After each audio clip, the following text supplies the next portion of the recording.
Vous avez jardiné comme un manche toute votre vie. Nan, sérieusement. Soit vous perdez votre temps, soit vous ratez vos plantes. Soit les deux.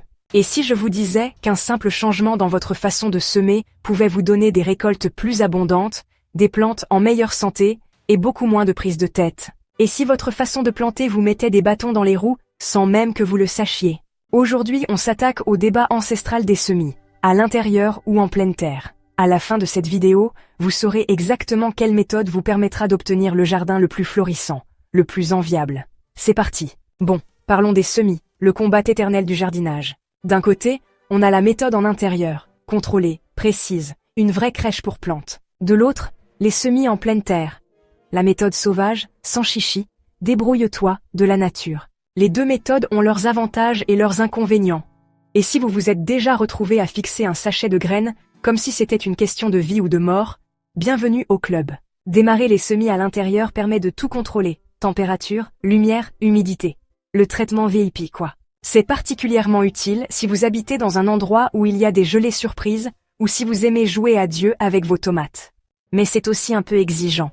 Les plantes ont besoin de lampes, d'arrosage régulier et, au final, de tout un programme de transition pour les habituer au monde extérieur, cruel et impitoyable. Un processus appelé endurcissement, en gros, c'est le camp d'entraînement des jeunes pousses. Semer en pleine terre, par contre, ça évite tout ce boulot de nounou. Vous plantez les graines, vous les arrosez et vous laissez faire la nature. Ça marche du tonnerre pour les carottes, les haricots et les radis qui n'aiment pas être dérangés une fois qu'ils ont commencé à pousser. En plus, les plantes semées directement développent des racines plus robustes dès le départ, vu qu'elles ne sont pas chouchoutées dans des petits pots. Mais évidemment, il y a un hic.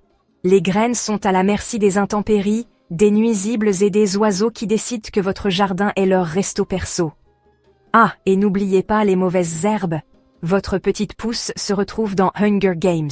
Alors, quelle est la meilleure méthode? Eh bien, ça dépend. Si vous cultivez des plantes à longue saison comme les tomates ou les poivrons, l'intérieur est la solution. Si vous avez des plantes à croissance rapide ou résistante, le semis direct est plus simple et moins laborieux. Mais franchement, la plupart des jardiniers font un mix des deux, parce que l'équilibre, c'est la clé, et aussi parce qu'on aime bien se compliquer la vie. Au final, le vrai secret d'un jardin florissant, ce n'est pas juste la façon dont on plante, c'est d'être à l'écoute des besoins de ces plantes. Essayez les deux méthodes, voyez ce qui marche, et surtout, ne vous prenez pas la tête. Les plantes poussent depuis des millions d'années sans notre intervention. Elles survivront probablement à vos expériences. Dites-moi dans les commentaires, vous êtes plutôt team intérieur ou team pleine terre? Ou alors, vous y allez au pif et vous croisez les doigts. Vous pouvez nous soutenir en vous abonnant si ce n'est pas déjà fait.